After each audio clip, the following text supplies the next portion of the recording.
여러분, 절 말씀드리지만 내가 하나님을 사랑하는 것보다 하나님이 더 우리를 사랑하십니다. 내가 하나님께 은혜를 받기보다 하나님이 더 은혜를 부어주시길 원해요. 오늘 마음을 활짝 여시고 찬양과 기도로 말씀을 들으실 때 여러분 심령 가운데 하나님의 은혜가 임하길 주의 이름으로 축원합니다. 우리는 지금 3주째 야곱에 대해서 살펴보고 있습니다. 야곱이 정말 험악한 삶을 살았지만 죽을 때는 요셉과 요셉의 자녀들에게 축복하는 모습, 그리고 오늘 이 야곱의 모든 자녀들에게 축복하는 모습을 통하여 우리도 언제 이 땅을 떠날지 모르지만 이런 마음으로, 이런 믿음으로 자녀들을 미리 축복하자 라는 말씀으로 3주째 말씀을 전하고 있습니다. 지난주에 제가 숙제를 드렸는데 다 숙제하셨죠? 축복 안 하셨습니까? 오늘 하루 더 기회가 있습니다. 한 주 더 말씀을 꼭 들으시고 이 말씀을 그대로 읽으셔도 좋아요. 머리에 딱 손을 얹고 이 말씀대로 응답하여 주시옵소서 라고 기도하시기 바랍니다. 여러분 어떻습니까? 야곱이 이제 죽음으로 이 땅을 떠나려고 합니다. 여러분들에게 죽음은 어떤 것입니까? 여러분 죽음을 저 멀리 있다고 생각합니까? 이제 조금 가까이 왔다고 생각합니까? 가까이 왔다고 생각하십니까? 죽음 일은 아무도 모르죠. 언제 죽을지 아무도 모릅니다. 그런데 우리 마음속에 막연하게 죽음은 항상 저 멀리 있다라고 생각합니다. 죽음은 남의 일이고 나의 일로 생각하지 않는 것이죠. 그렇다면 만약 여러분 정말 죽음이 내 코앞에 가까이 있다라고 한다면 어떤 마음이 들까요? 우리 마음속에 어떤 생각이 들까요? 정말 이 땅을 떠나야 한다면 어떤 심정일까요? 참 말로 표현할 수 없을 것입니다. 여러 가지 생각, 5만 가지 생각이 다 들 거예요. 그래서 언제나 우리는 이 땅을 언제 떠날지 모르기 때문에 제가 언제든지 이 땅을 떠난다 하더라도 떠날 준비를 하자라고 말씀드렸습니다. 엄상익 변호사라는 분이 자기 유언장을 공개한 적이 있습니다. 그 중에서 자기 아버지의 죽음을 언급한 부분이 있더군요. 그는 자신의 아버지가 죽음을 직감하자 이렇게 말했다고 합니다. 나도 결국 이렇게 되는구나 라고 말씀하시면서 돌아가시기 30분 전쯤 야 저기 좋은 세상이 있는 걸 난 봤다. 그런데 의사들이 자꾸만 주사 바늘을 찔러 못 가게 하는구나. 이분의 집안은 다 기독교 집안입니다. 아버님은 돌아가시기 전에 천국을 본 것이죠. 저는 개인적으로 우리 성도들이 이 땅을 떠날 때 하나님께서 하늘문을 여시고 마중 나오신다고 믿습니다. 제가 아는 한 분도 이 땅을 떠날 때 누군가를 반기듯이 손짓을 자꾸 하더라는 거예요. 옆에 계신 목사님이 누가 옵니까? 하얀 옷을 입은 사람이 온다. 모두 다 이런 경험을 하고 떠나지는 않을 것입니다. 하지만 저는 믿기는 성도들이 이 땅을 떠날 때는 하나님이 하늘문을 확 열시고 반겨주실 것이라고 믿는 것이죠. 그리고 구석에서 눈치를 보고 서 있는 어머니를, 그러니까 돌아가시는 아버지 어머니 아내가 되시죠. 손짓으로 부르더랍니다. 이별의 악수를 하자고 하면서 이렇게 말씀하셨다고 합니다. 당신 43년 동안 나하고 사느라고 고생 많았어. 그동안 내가 무섭게 해서 미안해. 미워해서 그런 게 아니야. 사랑했지. 잘 살다가 와. 여러분, 저희 아버지 때들, 저희 아버님은 왜 그리 무서운지 몰라요. 저도 우리 아버지 너무 무서웠습니다. 아버지들 너무 무섭게 하지 마십시오. 그 한마디에 수십 년 엉어리졌던 어머니 한이 풀린 것처럼 대성통곡하며 눈물을 흘렸다고 합니다.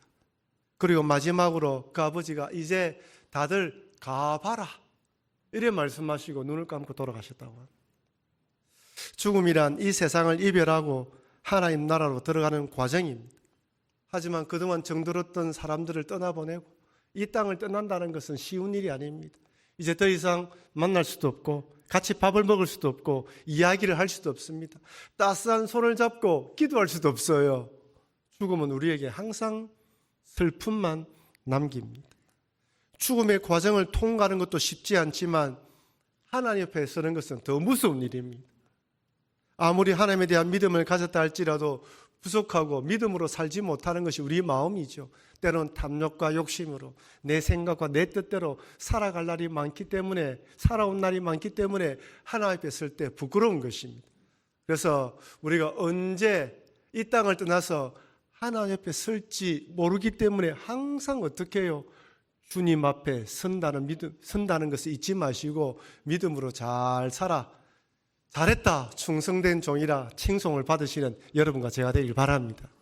오늘 본문을 보면 지난주에 살펴보았듯이 47세를 살았던 야곱이 요셉과 요셉의 아들 므낫세와 에브라임을 지난주에 축복했습니다. 믿음의 선조의 하나님이라 부르고 나를 기르신 하나님이라 부르면서 모든 환난에서 벗어나서 번성하게 해달라고 축복 기도를 했습니다. 그리고 이제 진짜 삶이 얼마 남지 않은 야곱이 자신의 가족들, 자녀들을 다 불러 모았습니다. 마지막 유언을 남기는 것이죠.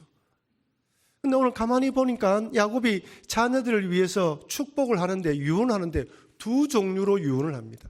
하나는 저주와 같은 유언, 또 다른 하나는 진짜 축복을 합니다. 시므온과 레위에 대한 이 유언의 내용을 보십시오. 창세기 49장 5절 우리 같이 한번 읽어보겠습니다. 시므온과 레위 형제요, 그들의 칼은 폭력의 도구로다. 와, 폭력의 도구다라고 이야기를 하죠. 7절 말씀 같이 읽겠습니다. 그 노여움이 혹독하니 저주를 받을 것이요, 분기가 맹렬하니 저주를 받을 것이라. 내가 그들을 야곱 중에서 나누며 이스라엘 중에서 흩으리로다. 야, 돌아가시기 전에 아들을 향해서 너희들은 폭력의 도구야, 저주를 받을 것이다. 분기가 맹렬하니 저주를 받을 것이다. 이스라엘 땅에서 흩어지리로다. 와, 아버지 뒤끝 장렬입니다.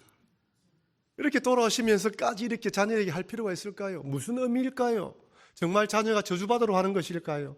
아닙니다. 지금 네가 이렇게 사는 것처럼 이렇게 살면 이렇게 될 것이다 라고 이야기하는 거예요. 아버지 마음이 무엇이죠? 이제 돌이키라는 것입니다. 지금의 삶에서 돌이켜서 믿음으로 돌아오고 하나님을 바라보라는 것이죠. 여러분, 우리들은 과거에 뿌린 씨앗으로 현재를 살아갑니다. 현재 뿌린 씨앗을 미래에 거둘 것입니다. 반대로 과거의 불신앙이 현재의 징계일 수도 있어요. 또 반대로 과거의 믿음의 행위가 지금 신앙의 복을 받아 물릴 수도 있습니다. 아시다시피 시몬과 레위는 여동생 디나의 강간 사건 때 이 세겜 족속들과 평화협정을 맺겠다 하면서 할례를 받으면 같이 결혼도 하고 같이 형제처럼 살자고 이야기를 했습니다. 그리고 할례를 받고 난 뒤에 가장 아플 때에 이 두 형제가 주동이 되어 쳐들어가서 몰살시켜 버렸어요.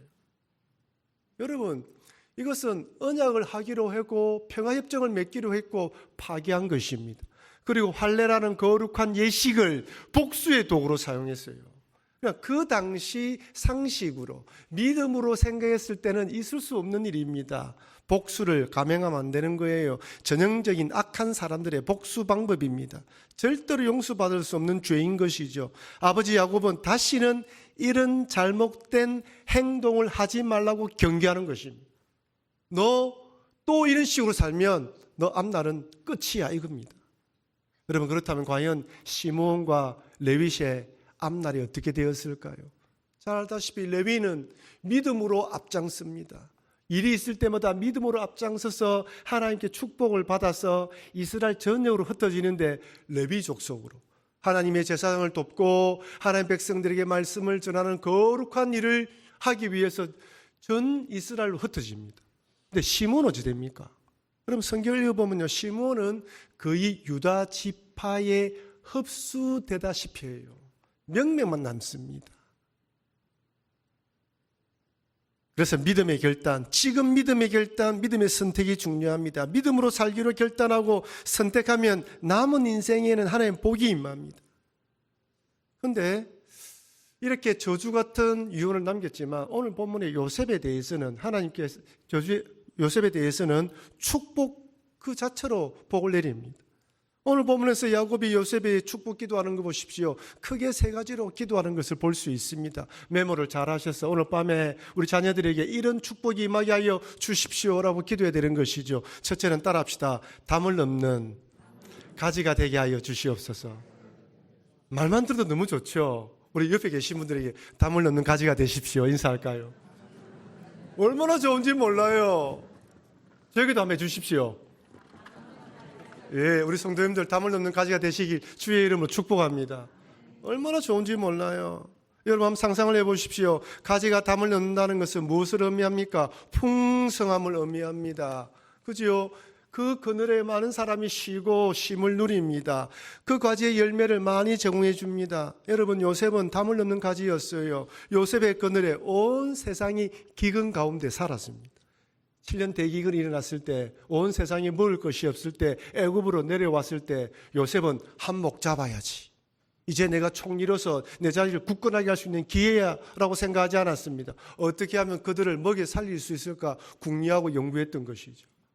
요셉은 물론 애굽의 왕정을 도왔습니다. 그리고 나라를 튼튼하게 했습니다. 하지만 백성들도 살 수 있도록 도왔어요.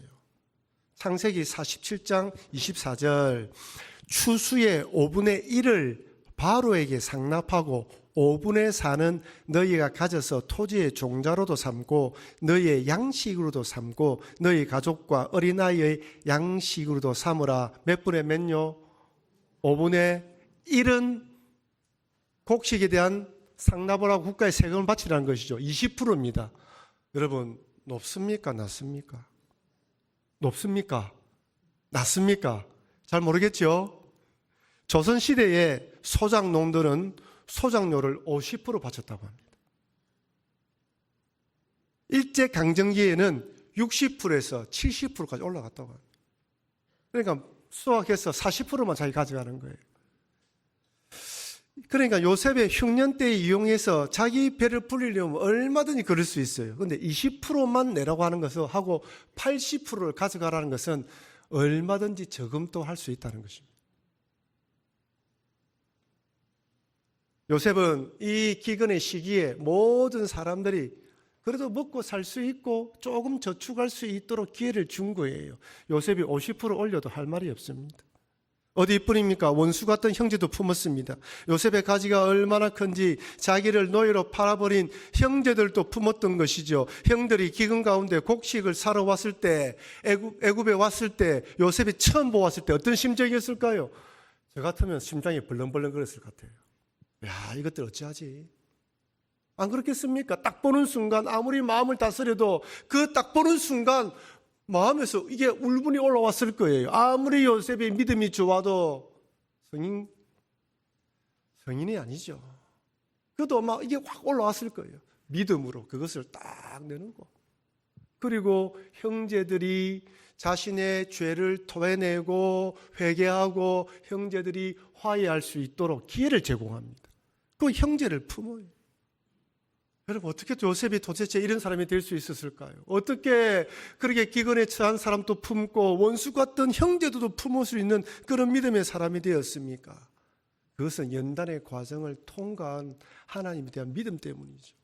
하나님에 대한 믿음이 없으면 설명할 수가 없습니다. 성경 읽어보면 구체적으로 요셉이 어떤 믿음을 가졌는지 요셉의 믿음에 대해서 설명을 하지 않아요.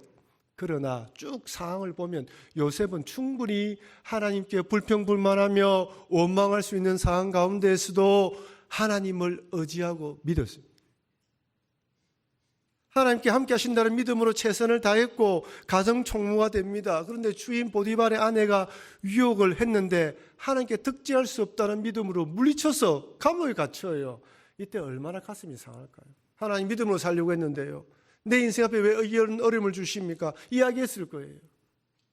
감옥 안에서 술 맡은 관원장의 꿈을 해석해 주고 이제 풀려날 거라고 생각했는데 잊혀집니다. 그럼에도 요셉은 이 연단의 과정을 통과하면서 믿음으로 주님을 바라봤어요. 그 믿음이 결국 그를 모든 사람을 품는 가지가 되게 만든 것이죠. 요셉이 어떤 믿음을 가졌는지 형들을 만났을 때 그가 이렇게 고백합니다. 창세기 45장 5절 같이 읽겠습니다. 당신들이 나를 이곳에 팔았다고 해서 근심하지 마소서. 한탄하지 마소서. 하나님이 생명을 구원하시려고 나를 당신들보다 먼저 보내셨나이다. 여러분 사실은 무엇입니까? 형들이 요셉을 파는 것입니다. 요셉 믿음으로 어떻게 해석합니까? 하나님이 나를 먼저 보낸 것으로 해서 현실은 사실은 팔린 신세예요. 근데 믿음으로 하나님 안에서 하나님의 뜻으로 재해석했습니다. 여러분 죄송하지만 여러분 인생 가운데 요셉처럼 팔린 인생이 있고 요셉처럼 힘든 인생도 있었을 것입니다. 그런데 하나님은 그 일을 통하여 얼마든지 악을 손으로 행하실 수 있습니다.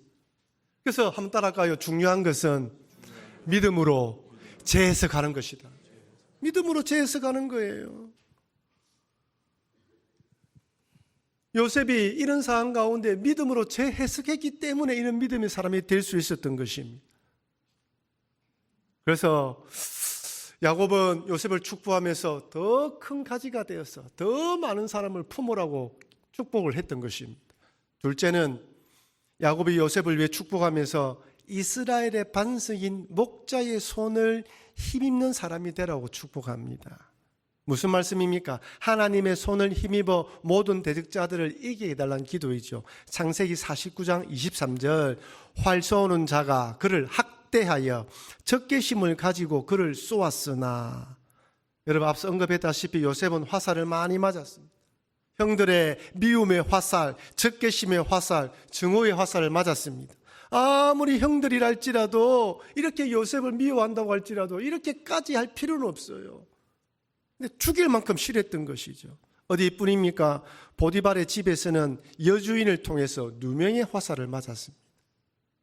감옥에서는 술 맞은 관원장의 꿈을 해석해 주면서 풀려날 소망을 가졌는데 잊혀짐의 화살을 맞았습니다. 여러분 요셉이 맞은 화살 중에 어떤 화살이 가장 힘들었을까요? 형들의 미움의 화살, 누명의 화살, 잊혀짐의 화살. 저는 세 번째 화살이라고 생각합니다. 뭔가 이제 풀릴 것이라 생각했는데, 이제 고난이 끝이라 생각했는데 또다시 잊혀진다. 여러분 이런 화살을 맞으면 살기가 싫어집니다. 근데 죄송하지만 이 땅에 살아가다 보면 우리도 또 얼마든지 이런 많은 화살들을 맞을지 모릅니다. 맞고 살아간지 몰라요. 몸만 딱하고 싫어하고 싸늘하고 독이 가득한 시선에 화살을 맞을 때도 있습니다. 심장을 휘벼파는 듯한 비수와 같은 독한 말에 화살을 맞을 때도 있어요. 상대방을 무시고 던진 말인데 그 말이 가슴을 찔러 피를 철철 흘러나오게 만드는 것이죠. 비난과 비아냥거림, 조롱과 희롱, 거짓말과 가짜 뉴스의 화살들이 쏟아집니다. 아무리 의의 호신경을 입고 구원의 투구를 쓰고 믿음의 방패를 가지고 방어한다 하더라도요, 막을 수가 없어요. 그런데 이런 세상을 잘 알고 있는 야곱이 요셉에게 이렇게 축복 기도를 합니다. 창세기 49장 24절 같이 읽겠습니다. 요셉의 활은 도리어 굳세며 그의 팔은 힘이 있으니 이는 야곱의 전능자 이스라엘의 반석인 목자의 손을 힘입음이라. 좀 말이 어렵죠. 쉽게 말하면 이스라엘의 하나님께서 그 요셉의 손을 잡아서 요셉을 이기게 해달라는 기도입니다. 여러분 죄송하지만 우리가 살아왔고 우리 자녀들이 살아갈 세상에는 우리 자녀들을 좋아하는 사람만 있는 것이 아니라 적대하며 미워하는 사람도 있습니다. 하나님이 그들을 제거해 주시잖아요. 단지 그들을 이겨낼 수 있도록 믿음으로 우리를 붙들어 주는 것입니다. 그래서 우리가 자녀들을 축복할 때 하나님 그렇게 힘들게 하는 사람이 없게 해달라 기도도 해야 되지만 이겨나가게 해주십시오. 하나님이 우리 자녀의 손을 꼭 잡아서 그 대적자들을 이기게 하여 주시옵소서. 이런 기도를 해야 되는 것입니다. 이렇게 기도한 야곱이 다시 한 번 더 요셉에게 이번에 반석인 목자의 손을 힘입게 해달라고 기도합니다. 여러분 양들은 갈 바를 알지 못해요. 양들은 저 멀리를 보지 못합니다. 그저 앞에 것만 보는 게 양입니다. 제가 얼마 전에 다큐멘터리를 보니까요, 정말 양이 이 자그만 웅덩이인데 발을 헛디뎌서 이렇게 옆으로 발라당 넘어진 거예요. 네 발을 하늘을 이렇게 쳐들고 꼼짝을 하지 못하는 거예요. 그러니까 목자가 급히 뛰어가서 양을 딱 목덜미를 잡고 딱 세우니까 일어나는 거예요. 여러분 우리 인생 앞에는 수많은 웅덩이가 있습니다. 사람들이 파놓은 함정의 웅덩이가 있고요. 또 여러 가지 죽음의 웅덩이, 말할 수 없는 웅덩이가 우리 앞에 펼쳐 있습니다. 이런 웅덩이를 다 볼 수가 없어요. 이때 우리의 길을 인도할 목자가 필요합니다. 야곱은 하나님께서 요셉의 길에 목자가 되어달라고 축복했습니다. 이처럼 우리들도 우리 앞길뿐 아니라 우리 자녀들의 앞길에 하나님께서 목자가 되어달라고 간절히 기도해야 됩니다. 그러니 수많은 적들의 화살이 쏟아지는 치열한 삶의 현장에서 하나님께서 요셉의 활을 잡아주셨던 것처럼 하나님 우리의 팔도 잡아주시고 나의 자녀들의 팔도 잡아주시고 이스라엘 목자이신 주님께서 길도 인도하여 주시옵소서. 이렇게 기도하시는 여러분과 제가 되길 바랍니다. 마지막 셋째로 야곱은 요셉에게 삶의 모든 영역에서 복에 임하기를 기도합니다. 창세기 49장 25절 같이 읽겠습니다. 내 아버지의 하나님께로 말미암나니 그가 너로 도우실 것이요 전능자로 말미암나니 그가 내게 복을 주실 것이라. 위로 하늘의 복과 아래로 깊은 샘의 복과 젖먹이는 복과 태의 복이로다. 아멘이죠. 이런 복이 여러분 삶에 충만하게 임하기를 주의 이름으로 축원합니다. 여러분 여기 복에 대한 이야기가 나옵니다. 우리가 바라는 복들입니다. 여기 하늘의 복은 무엇을 말할까요? 이른 비와 늦은 비입니다. 농부가 아무리 씨를 뿌려도 이른 비와 늦은 비가 오지 않으면 수확을 거둘 수가 없어요. 하나님 하늘 문을 열어 주시옵소서. 깊은 샘의 복은 샘이나 지하수를 의미하는 것이죠. 강수량이 절대로 부족한 가나안 땅의 특성상 샘과 지하수는 생명입니다. 야곱은 아마 자기 아버지 이삭이 땅을 파는 대로 물이 나오는 걸 알았던 것 같아요. 하나님 우리 자녀들에게도 이런 복을 주시옵소서. 여러분 젖먹이는 태의 복은 무엇입니까? 자식들이 건강하게 자라는 복을 말합니다. 여러분 자녀들이 건강하게 자라기 위해서 누가 건강해야 됩니까? 엄마가 건강해야 돼요. 엄마가 잘 먹고 건강해야지만 젖이 잘 나오고 건강한 젖을 먹고 아이가 자라는 것입니다. 그러니까 젖먹이는 태의 복이라는 것은 그 집안의 전체적인 복을 의미하는 거죠. 평화의 시대가 임하고 그 자녀들이 그 부모가 건강해 달라는 기도입니다. 평화의 시대에 열리라는 것이죠. 여러분 태의 복도 이야기를 합니다. 태문을 열어주셔야 됩니다. 여러분 건강한 자녀를 많이 낳게 달라는 기도인데 두 젊은 청년이 만나서 결혼하여 누가 보아도 자녀를 출산할 수 있는 건강한 몸이지만 하나님이 복을 내려주시지 않으면 안 되는 거예요. 하나님의 뜻이 있는 것입니다. 그래서 이런 복을 달라고 기도하는 것입니다. 하나님의 은혜 가운데 이런 복을 달라고 기도하는 것입니다. 사랑하는 성도 여러분, 이제 죽음을 얼마 남지 않는 야곱은 자녀들을 축복합니다. 한편으로는 부정적인 축복도 있지만 이것은 어디까지나 돌이키고 경계하도록 하기 위한 하나의 또한 조언이라 할 수 있는 것이죠. 그러면서 요셉에게 마음껏 복을 내립니다. 담을 넘는 가지가 되게 하여 주시옵소서. 적들이 쏘는 화살이 많다고 할지라도 하나님께서 요셉의 화살을 붙들어 주시고 목자가 되어 주시옵소서. 하늘의 복과 땅의 복, 태의 복이 임하게 하여 주시옵소서. 이처럼 우리들도 우리의 남은 생이 이런 삶을 살도록 기도할 뿐 아니라 우리 자녀들이 이런 복을 받도록 늘 축복하며 기도해야 됩니다. 그럴 때 내가 비록 마지막 죽음의 순간에 자녀를 축복하지 못한다 하더라도 우리 부모가 이런 축복을 늘 했지라는 그 축복이 우리 자녀 마음에 새겨질 것입니다. 이런 복을 받아 누리시는 여러분과 우리 자녀들이 되기 주님의 이름으로 축원합니다.